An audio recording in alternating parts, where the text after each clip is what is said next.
tax deduction. You're not going to be taxed on that gain, anything that gains up to $250,000. So think about it. 2 years you stay there, you're single, you got your roommate, okay? You sell that and look at all the equity that you have. You flip that into 2 houses. Don't go thinking that you're rich now and go buy a fancy house. Take that profit and buy 2 houses.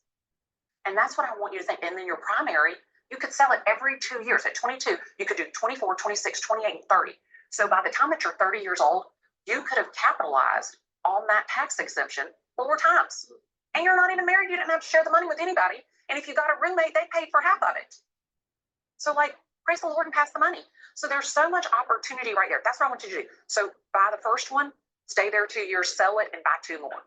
And then sell the one that you lived in and buy 2 more. So now you've got 3. And so every time, just buy 2. I just want you to buy 2 every time you sell that one primary. And if you did that for 10 years. You know, like what, 10% down on these, or? As little as you can, 3%, 5%. If you're a veteran, my God, you could do 100% financing. Wow. So that's what I'm saying is just put a little bit down and then make those little rental properties. If you did that for 10 properties, you never have to work another day in your life.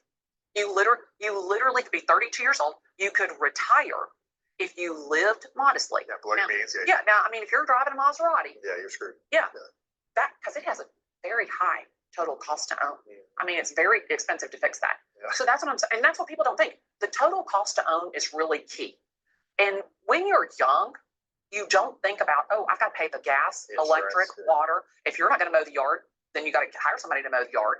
I mean, that's the thing is like, and you don't think about like capital improvements to have that money for that. So you're thinking, oh, I can afford a $3,000 house payment. And guess what your house payment is? $5,000. Or even if you were conservative, it was $2,995. But then you don't have any money to pay gas, electric, water. Plus you're sitting at home. You can't even go out. You can't even meet your friends. So that's the thing that I want people to really think about is if you don't buy based on vanity, if you buy the least expensive thing, you buy 2 bedrooms, 2 bathrooms. The 2 bedroom, 2 bath is just my absolute favorite. I mean, if you could do 3 bedrooms, 2 baths, yes. But the most important thing to me is that you're not stretched, that you're not uncomfortable. Because when you get uncomfortable in your payment, you won't buy more. Right. You'll get scared. And I don't want fear to steal your future. Yeah, that's interesting. What if someone they didn't want to follow that model, but they'd saved 50 to 100 grand in the bank over, most of their 20s, right? Okay. And they're like, okay, I just rented for a bit and I've just been stacking cash. Okay. But now I'm ready to get into real estate. I've been researching more, I've been reading books, I've been going to seminars, I've been watching conversations like this. I've got 50 to 100 grand. What should I do?